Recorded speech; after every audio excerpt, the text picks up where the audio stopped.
허락하신 하나님의 말씀은 누가복음 15장 13절로 24절까지 말씀입니다.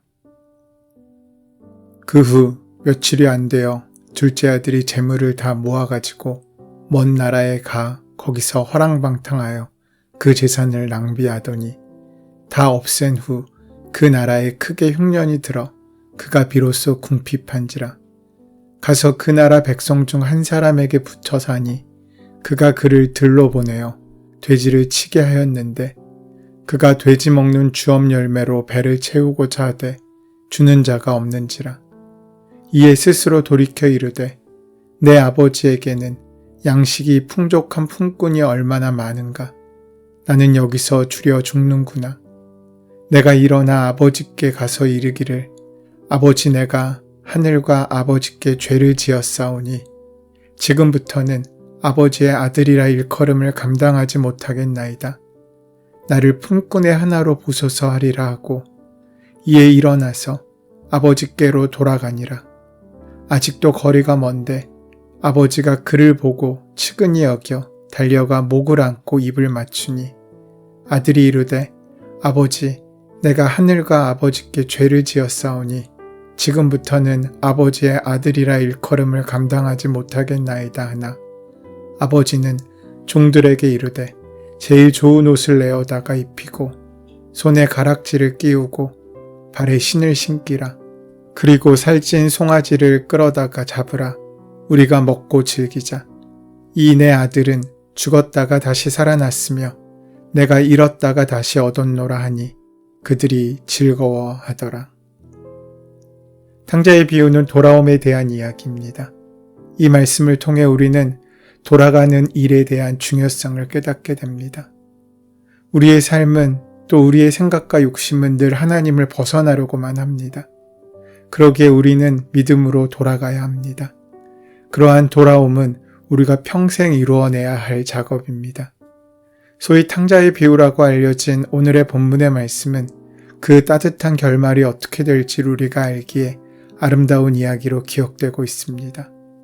집을 나간 자식이 돌아오기를 학수고대하는 아버지의 사랑을 생각하면 외롭고 어려운 인생길에 지친 우리들의 마음조차 따뜻해집니다. 탕자의 비유에서 어떤 이들은 둘째 아들을 주인공으로 생각합니다. 그것이 잘못된 것은 아닙니다. 전체 이야기에서 두 번째 아들이 차지하는 비중은 매우 큽니다. 그러나 이야기의 전체적인 구조를 본다면 오늘 본문의 정말 주인공은 떠나간 둘째 아들이 아니라 그 아들의 돌아옴을 기다리고 있었던 아버지입니다. 그래서 어떤 성서학자들은 이 이야기를 탕자의 회개가 아니라 아버지의 사랑으로 보아야 한다고 말합니다. 그러니까 돌아가야 할 두 번째 아들의 본향은 장소가 아니라 아버지와의 관계인 것입니다. 넉넉하신 아버지의 품의 회복이야말로 집 나간 아들이 돌아와야 했던 그의 궁극적인 고향이고 집인 것입니다. 오늘 본문의 내용을 살펴보면 어떤 사람에게 두 아들이 있었습니다. 그중 작은 아들이 아버지에게 자기의 몫의 유산을 미리 달라고 요구합니다. 아버지의 재산 가운데 자기 몫을 달라는 요구는 무례하게 이를 데 없는 청이었습니다. 왜냐하면 그 당시 유산은 아버지의 죽음을 전제로 받는 돈이기 때문에 그렇습니다. 그러니까 유산을 미리 달라고 말하는 것은 단순히 돈을 달라고 하는 것을 넘어서서 아버지가 빨리 죽어 아버지의 다스리심과 간섭에서 떨어지고 싶다는 그런 저주와 같은 의미를 갖고 있기 때문입니다. 이런 두 번째 아들의 요구는 아버지의 존재에 대한 부정이었던 것입니다. 그런데도 성경은 다른 배경 설명 없이 그래서 아버지는 그 살림을 두 아들에게 나누어 주었다라고 간단히 기록하고 있습니다. 아버지는 틀림없이 재산을 챙겨 떠나는 작은 아들의 미래가 어떨지 뻔히 알고 있었을 것입니다. 지금은 많은 재산 때문에 잠깐은 잘 나가겠지만 그 재산은 곧 사라질 것이고 그러하면 공허감이 그 자리를 채우게 될 것임을 아버지는 너무나 잘 알고 있었을 것입니다. 그것을 알면서도 아버지는 아들이 방황할 수 있는 여지를 지금 허락하고 있습니다. 아무리 좋은 보물을 가지고 있어도 그것이 어떤 가치인지를 모르면 가지고 있지 못한 것과 다를 바 없습니다. 아무리 행복한 상황 가운데 있어도 자기가 그 행복감을 느끼지 못한다면 아무리 좋은 곳에 사랑을 받고 있어도 그것은 소용이 없는 것입니다. 둘째 아들은 아버지 밑에서 아버지와 함께 산다는 것이 얼마나 좋은 일이고 얼마나 행복한 평안한 일인지를 모릅니다. 행복을 누리면서도 그래서 불행한 것입니다. 그래서 작은 아들은 재산을 달라고 하고 아버지는 아무 반대도 없이 그대로 들어줍니다. 이런 아버지의 마음이 참 아프게 다가옵니다. 대가가 비록 크다고 해도 아들이 성장하기 위해서는 그런 경험이 필요함을 아버지는 알고 있었습니다. 집을 떠나지 않는 아들은 돌아올 수 없기 때문입니다. 넘어지지 않은 사람은 일어설 수 없습니다. 외로움을 겪어보지 못한 사람들은 위로의 달콤함을 알지 못합니다. 비유에 등장하는 아버지는 아들이 경험하게 될 나락의 체험을 가로막지 않습니다. 이들이 겪어야 할 아픔과 상실감을 예감하며 그저 가슴이 아플 뿐입니다.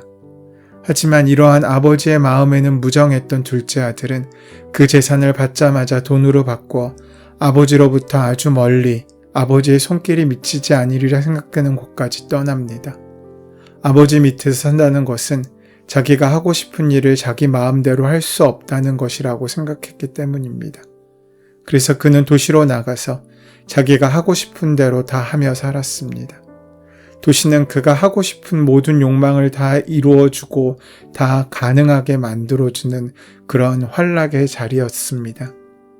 그렇게 성경은 그가 허랑방탕하게 살았다라고 기록하고 있습니다. 한마디로 거칠 것 없이 살았던 것입니다. 하고 싶은 대로 다 하고 살았습니다. 먹고 싶은 대로 먹고 입고 싶은 옷이 있으면 입고 그렇게 정말로 모든 것을 다 원하는 대로 살아간 것입니다. 하지만 그런 흥청망청의 삶은 언제까지 계속될 수 없습니다. 아무리 많은 것을 가지고 있어도 그것으로 가치를 만들어내지 못하고 소비만 한다면 그것은 결국 사라질 것이기 때문입니다. 샘물은 아무리 작아도 매일매일 새로운 물을 솟아내기에 결코 마르지 않습니다. 하지만 아무리 큰 물탱크라고 할지라도 그 물을 쓰기만 하고 채워놓지 않는다면 그 물통은 곧 비어질 수밖에 없는 것과 마찬가지입니다. 마찬가지로 자기 마음대로 하고 사는 삶은 계속될 수 없습니다. 우리는 반드시 우리가 심은 대로 거두게 되어 있습니다. 역사는 엄연하기 때문입니다. 우리가 스스로 하고 싶은 대로 멋대로 살아간다면 우리는 결국 망하게 될 수밖에 없습니다. 둘째 아들도 마찬가지입니다. 자기가 하고 싶은 대로 살다가 그는 이제 배고픈 지경에 이르게 되었습니다. 일이 잘 되는지 가뭄까지 들었습니다. 남의 집 살이를 하며 고생하던 그는 돼지우리에서 돼지에게 주는 쥐엄나무 열매를 다투어 먹으면서 그렇게 돼지와 함께 먹을 것을 다투는 짐승 같은 인생으로 전락하게 된 것입니다. 그렇게 타지에서 방황하던 아들은 자신의 것이라고 여겼던 모든 것이 그렇게 사라지고 나자 비로소 자신이 얼마나 헛된 욕망 가운데 들려 살아왔는지를 깨닫게 됩니다. 참 이상하게도 인간은 그렇게 똑똑한 것 같은데 정작 모든 것을 다 잃어보기 전에는 그것이 얼마나 가치 있는 것인지를 제대로 알지 못합니다. 이것이 인간의 우매함이라고 할 수 있습니다. 그렇게 실패의 밑바닥에 이르고 나서야 둘째 아들은 정신을 차립니다. 오늘 본문 17절이 바로 그 고향으로 가는 인생의 전환점을 보여주는 대목입니다. 이에 스스로 돌이켜 이르되 내 아버지에게는 양식이 풍족한 품꾼이 얼마나 많은가. 나는 여기서 죽여 죽는구나. 여기서 돌이켜라는 말이 나옵니다. 이 말은 본래 자신에게로 돌아왔다는 말입니다. 그는 참으로 오랜만에 자신의 진정한 모습, 그러니까 아버지를 떠나 방황하던 자신의 비참한 실존을 바라보고 직면하게 된 것입니다. 그리고 참으로 오랜만에 아버지의 집을 기억하며 그리워하기 시작합니다. 아버지를 떠난 것을 아파하며 뉘우칩니다. 이것이 바로 기독교가 말하는 회개의 출발점입니다. 그러나 이것만으로는 아직 회개일 수 없습니다.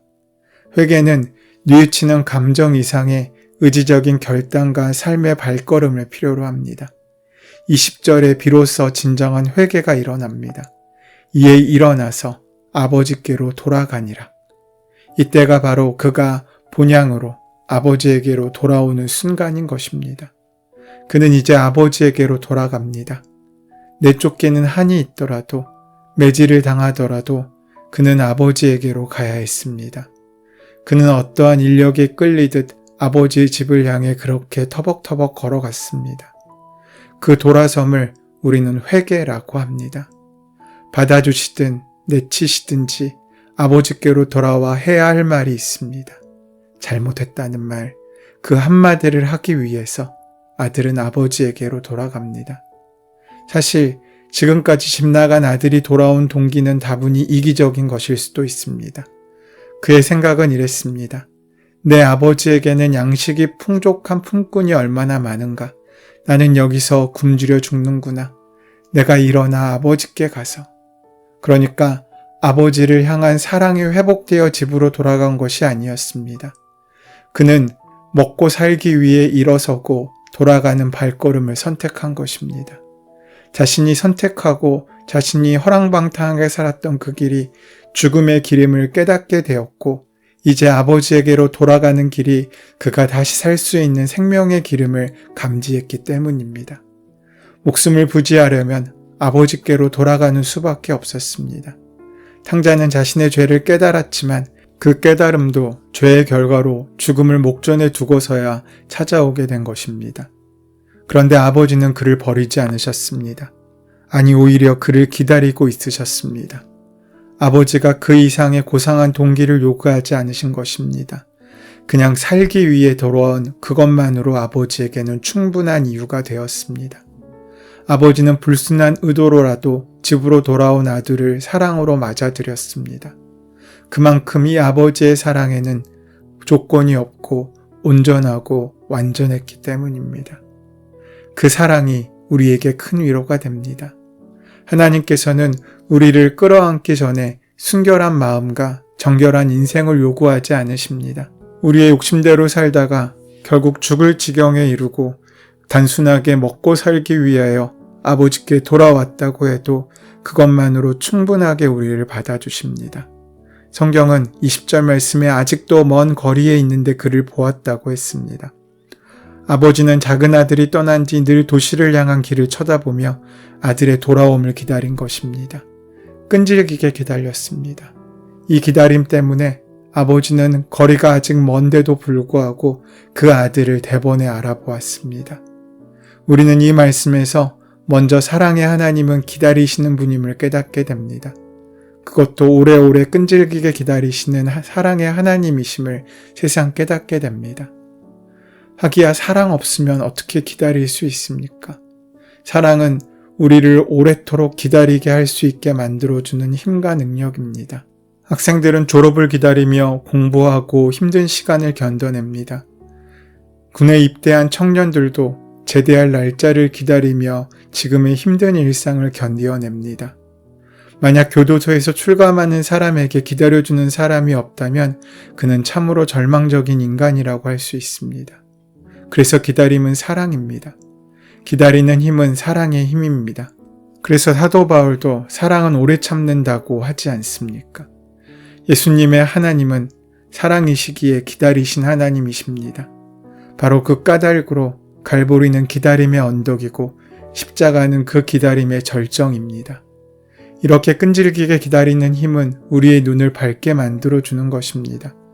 그래서 먼 거리에 있지만 망원경을 사용하지 않더라도 대번에 그렇게 돌아오는 아들을 알아볼 수 있을 만큼 아버지의 눈이 밝아진 것입니다.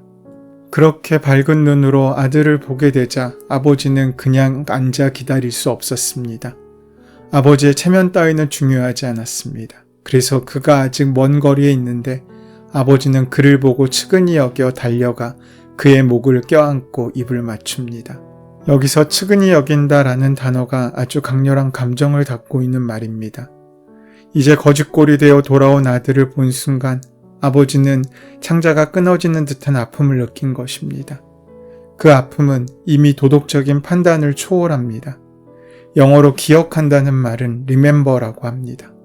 이 말을 풀어보면 다시 멤버가 된다는 것입니다. 다시 식구가 되는 것입니다. 기억하는 순간 그는 돌아올 수 있게 되었고 돌아온 순간 아버지가 그를 맞아주고 있습니다. 지난 날에 대해 이런 방구 묻지 않습니다. 갈 때는 언제고 왜 또 오느냐? 그렇게 가져간 재산은 다 어떻게 사용했느냐? 라고 묻지 않습니다. 왔으면 됐지. 아무 말 없이 그저 얼싸안습니다. 아버지는 달려나가 아들을 부둥켜 안은 것입니다. 그 부둥켜 안음으로 아들과 아버지는 하나가 되었습니다. 아들은 더 이상 그 집의 종으로 여겨지지 않고 다시 아들로 받아들여졌으며 그 아들을 위한 회복의 잔치가 열리게 된 것입니다. 결국 행복한 삶을 살면서 그게 얼마나 큰 행복인지를 몰랐던 아들이 행복을 알게 되는 과정이 탕자의 비유일 것입니다. 그는 비로소 참된 고향을 얻게 되었습니다. 오늘 그렇게 하나님께서 우리를 기다리십니다. 그렇게 돌아온 아들을 조건 없이 사랑으로 끌어안으시는 아버지의 마음으로 우리를 맞아주십니다. 그 아버지의 품으로 돌아가는 우리의 사순절기가 되기를 소원하고 축원합니다. 사랑의 주님, 나를 사랑하신다는 주님의 음성을 듣고 주의 자비를 붙들며 살아갈 수 있도록 인도하여 주시옵소서. 다시 주님께 돌아가고자 하는 그 마음에 주저하지 않게 도와주시옵고 일어나 주님을 향해 돌아설 수 있는 용기를 만나게 하여 주시옵소서. 예수님의 이름으로 기도드립니다. 아멘. 이제 이 아침 우리에게 허락하신 본문의 말씀이 오늘 나에게 주시는 주님의 말씀으로 만나지기 위하여 본문의 말씀을 깊이 묵상하시고 함께 기도하는 시간 가지도록 하겠습니다. 함께 기도합니다.